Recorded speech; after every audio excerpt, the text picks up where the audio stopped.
Hello, and welcome to Living Karma Yoga. My name is Patricia Scott, and today I'm going to be teaching a Yin Yoga class. Yin Yoga is not the newest fad in yoga. It is actually closer to the more traditional classic yoga that we are not really very familiar with here in the West. In the West, we've taken yoga and taken the poses and made them aerobic, one breath, one movement. Yin, on the other hand, takes a posture and holds it for a length of time. Holding a posture for a length of time will help the fascia, the connective tissue in the body, to lengthen and relax, to stretch. And this provides a sense of well-being and freedom that what we think of as yoga in the West does not provide. So I'm here with my students, Jen Norber and Debbie Edwards, and they're going to be my students today as I teach this class. So let's begin. We're going to take a tall seat. So sits bones in the mat. Now uncross your legs and bring your legs in front of you, the soles of your feet together. Tall spine, head over the shoulders.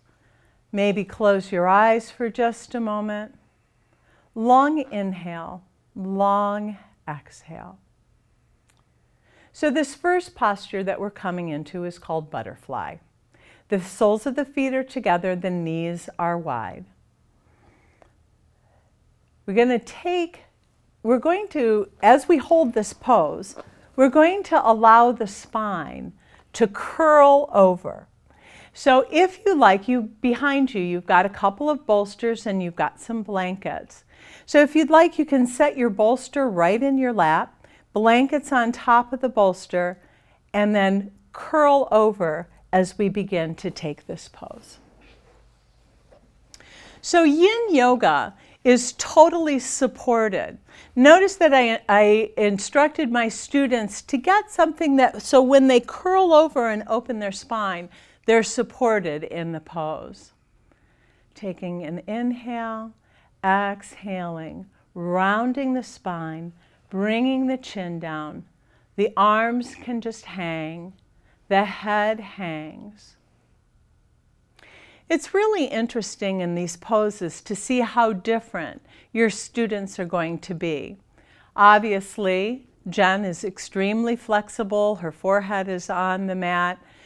Her back is relaxed. Her shoulders are relaxing off of the back. Where Deb has a bolster in her lap, she's resting her forehead on the bolster, arms draped over the bolster, and they're breathing. Now, we hold poses in Yin Yoga, depending upon your teacher. We can hold poses for 3 minutes, 4 minutes, 5 minutes, even 7 or 8 minutes. But for this demonstration today, we're only going to hold the poses for about 2.5 or 3 minutes. While the students hold, they don't do anything. They let go. Long inhale, long exhale. When we don't do anything in the poses, it allows the mind to settle down. It allows the heart to slow down. I think in our society that we're almost hungry for the ability to slow down. Our society is chaotic. We've got a list of things to do, places to go, people to see. And Yin gives us that balance.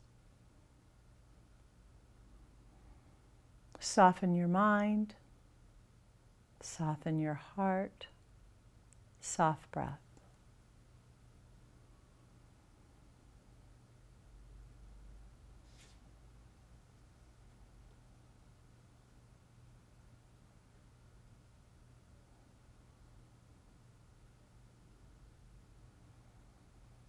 we're just going to hold this pose for a few more seconds. When we come out of the pose, you'll notice that my instructions is to come out gently and slowly. After a student comes out of the pose, then they can adjust. They can lengthen their legs, they can roll their head, whatever feels good to them, feels good in their body, to readjust to coming out of the pose.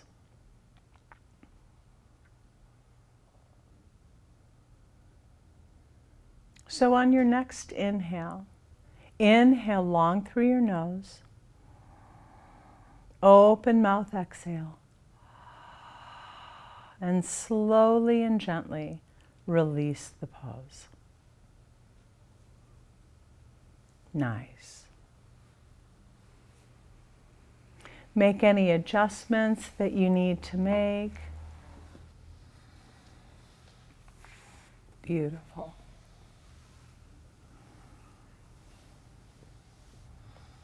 It's really important to give your students enough time, to give yourself enough time. Patience is a cornerstone of Yin Yoga. Our next posture is caterpillar. So if you will, please lengthen your legs on your mat.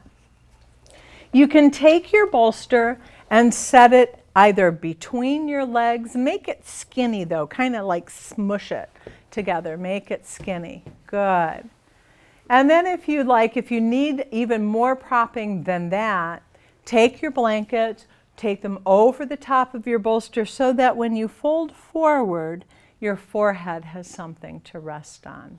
Yeah, just feel it out for a second. Beautiful. And then taking a long inhale, exhaling, coming into the pose. Beautiful.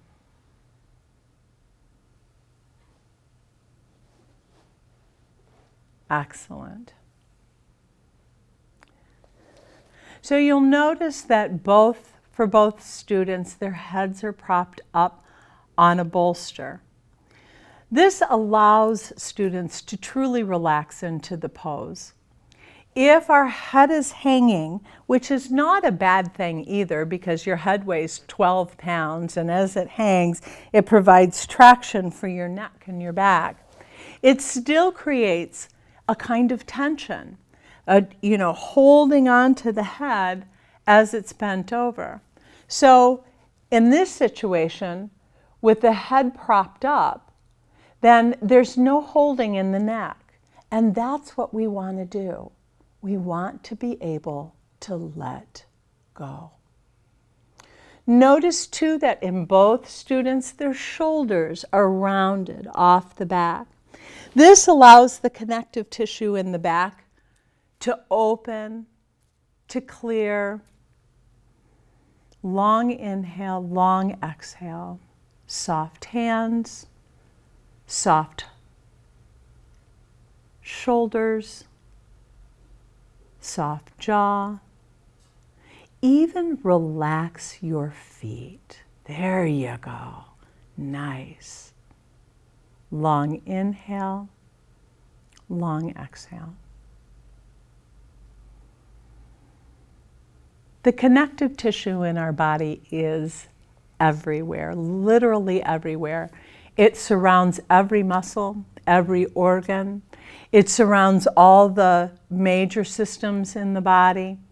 So if we lengthen, if we relax that fascial tissue, it relaxes everything in us, the entire body, all of it.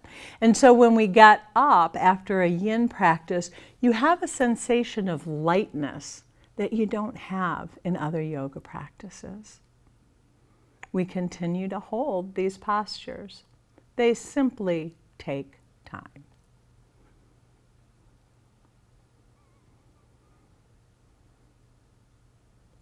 I like to remind my students to stay soft. You know, our mind will chatter on and on and on and on Our mind will tell us all kinds of things, most of them lies. And if we're paying attention, if we're listening into our own mind, that creates tension in the body too. So we soften the mind, soften the heart, soften the back, and let go.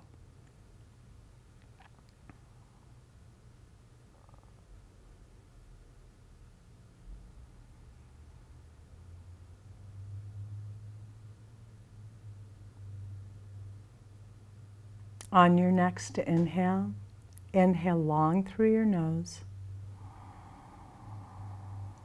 Open mouth exhale as you slowly release the pose. Beautiful.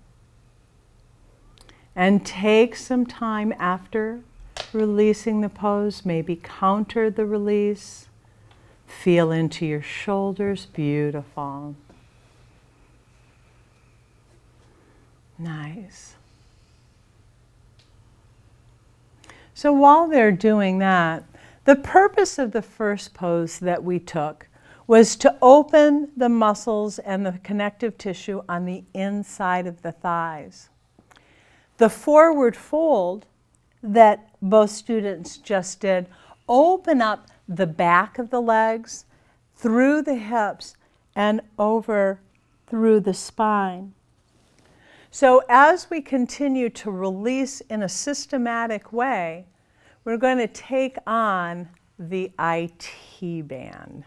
So if you will, please, roll over your feet, come on up into table position, perfect. Knees wide enough, there you go, underneath the hips. Couple cat-cows here just to remind the spine. Beautiful. Notice I'm not cueing the breath either. The breath is long, the breath is deep, but it's their own organic breath. It's not one breath, one movement. They can inhale on the arch, they can exhale coming forward. It simply doesn't matter in Yin Yoga. So drawing yourself back into table position. Pick up your right knee and slide it forward. Yeah, there we go. Letting the leg open, the right foot comes to the left side. You can turn the toes under on your other leg and draw that leg back towards the back of your mat. Nice. Now, for both of you, your hip is up off the ground. So if you like, you can take your bolster or take a blanket and prop up underneath your right hip. Beautiful. Again, we prop because we don't hold on to anything. Debbie has her bolster in front of her. So when she folds forward into sleeping swan, she's going to be able to rest her forehead onto the bolster. Taking a long inhale, exhale, creating that pose. Beautiful.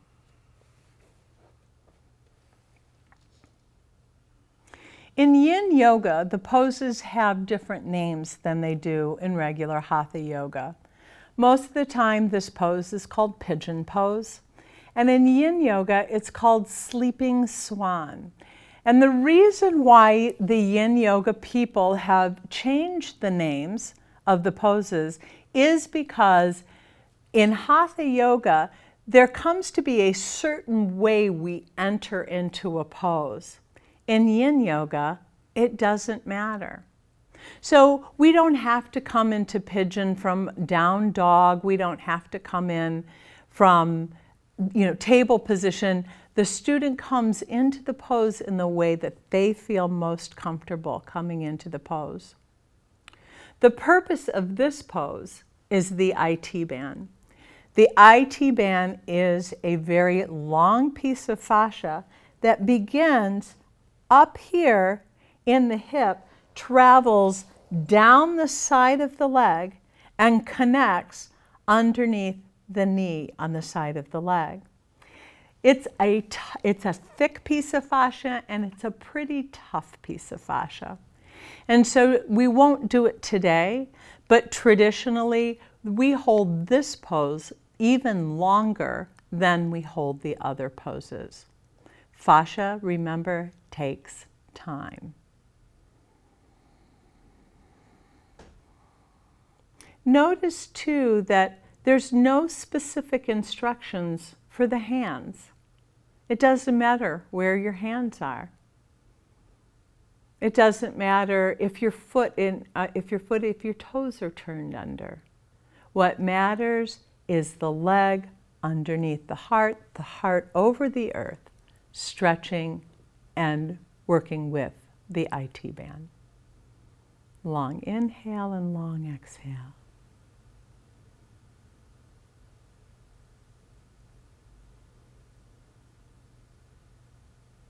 I've not met a student yet who doesn't come out of a yin yoga class feeling totally refreshed, totally relaxed, almost like a new person. I remember the first yin yoga class I ever took. And I walked out of that class and I turned to, actually it was Jen right here, and I said, "This is for me. I want to learn how to do this." It feels that good. I knew immediately.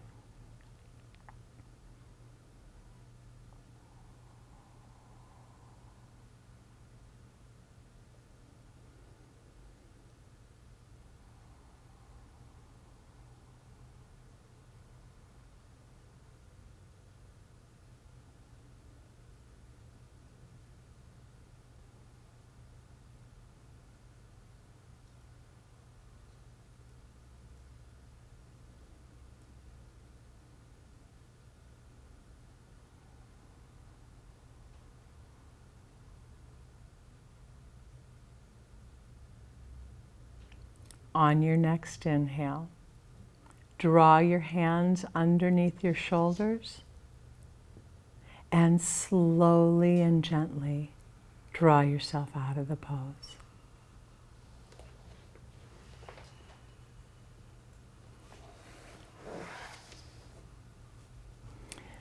Take whatever you need to do.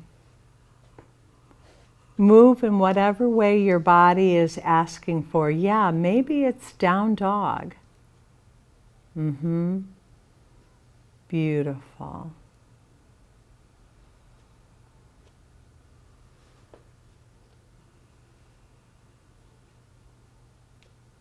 Nice.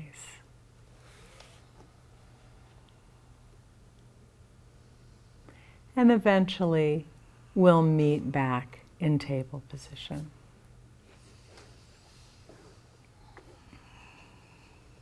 Beautiful. So we're coming simply to the other side. So the left knee slides forward here. Beautiful. And again, under the left hip, you may want to use a blanket or a bolster to prop that hip up. You can turn the toes under on your right leg and draw that leg back. Beautiful. When you're ready, settling down into the pose.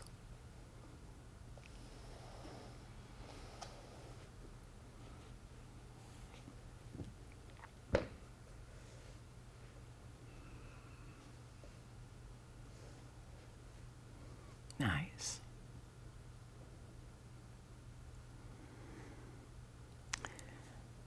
Most people would be surprised to know that we carry more tension in our hips than we do in our neck and our shoulders. The type of yin that I teach at Karma Yoga is based on the teachings of a man named Paul Grilly. And in this particular system, and I don't know the other systems, so I'm not saying it's different. I'm just saying this is the one I know. In this particular system, we work around the muscles of the legs, the inside of the leg, the front of the leg, the IT band, and also the backs of the legs. Unfortunately, today we're not going to have time to work all the way around the legs. But when we do work all the way around the legs, the hips have much more space, much more ease than they did before we did that. So we're releasing tension in the hips, releasing tension in the legs. Now, a funny thing happens in that when we release tension in the hips and the legs, that tension will travel all the way up to our jaw. Okay? It moves instead of letting go entirely. So often you will hear a yin yoga teacher say to her students, soften your jaw. Open your jaw enough that your teeth will separate. And then place your tongue on the roof of your mouth. This puts the jaw into a very neutral place. The tongue on the roof of the mouth, the teeth are open, and that keeps the jaw relaxed as the tension travels through the body in order to release. Long inhale, long exhale.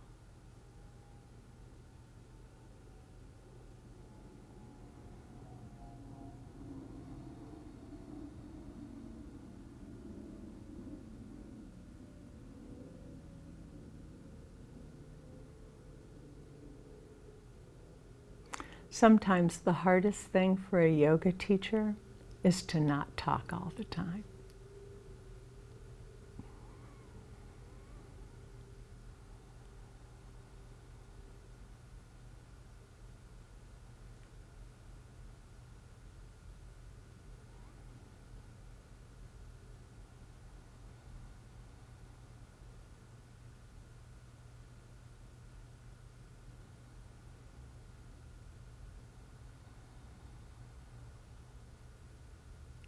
On your next inhale, inhale long through the nose. Open mouth, exhale. Draw your hands underneath your shoulders and release out of this pose.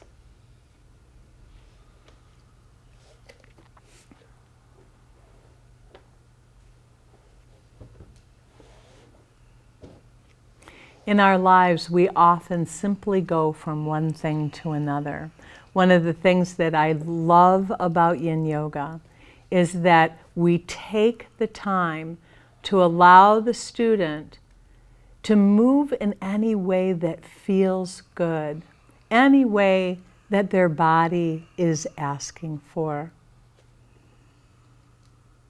You know, a lot of times we've lost the ability to even feel in our body. We've lost the language of the body. The language of the body is sensation. And we've lost that. We're so much in our head that we've lost that sensation, the language of the body. Yin helps bring that back. Beautiful. So we're going to come into Seiza, which means you're going to come up sitting on the heels of your feet, turn your toes under. So you're sitting up on your toes. There you go. Now it is important that all your toes are on the mat.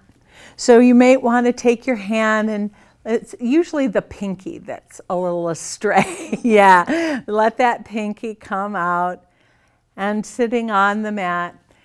Now, this seems really easy. It's not at all. This can be so intense. Inhale and let your arms, so we distract our students with a few arm movements. Let your arms come way out. And then on your exhale, wrap your arms, the right arm underneath the left. And here we have eagle wings. Take an inhale. Exhale, bow your eagle arms down to the mat. Now your hips are going to come off of your heels, which is a good thing. Long inhale, long exhale. And then wrapping your ribs around through center. Inhale, come back up and rest your hips back down on your heels. Nice. Open your arms again.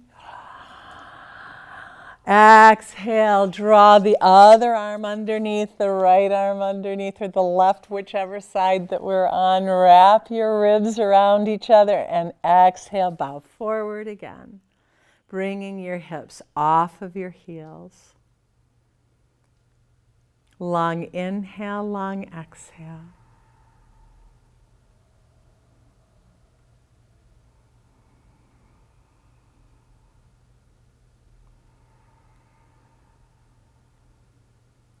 And then wrapping your arms around your ribs, your ribs around each other again. Inhale, coming up, open up your arms. Exhale, bring your hands together. Sitting on the heels, bring your hips off to one side or the other. Doesn't matter which side. Nice. And sitting down on your hips. Let your legs come in front of you one more time. Good. So we're going to finish up today. Well, we don't have time for half saddle, so I'm sorry. Come back up on your knees. We're going to lift so that the pubic bone is lifted up and pushing forward. Place your hands back behind you as if you had back pockets. Inhale, draw your shoulder blades together, your elbows towards each other, and lift up into camel pose. Because this is a back bend, we don't hold back bends very long. Long inhale. Long exhale. Lift your chin back up through center. Beautiful. Coming out of the pose. Nice. And sitting back on your heels. One last time. Now take your hips over to one side or the other. Scoot yourself a little bit forward so that when you lay back, you're laying back on your entire mat. Good. Laying back on your back. Heels at the corners. Nice. Hands beside you in Shavasana. So that's it. Thank you very, very much for being here with us today. Please check our schedule at Karma Yoga. Take one of our yin classes. Thank you very much for being here. Bye-bye. May the long time sun shine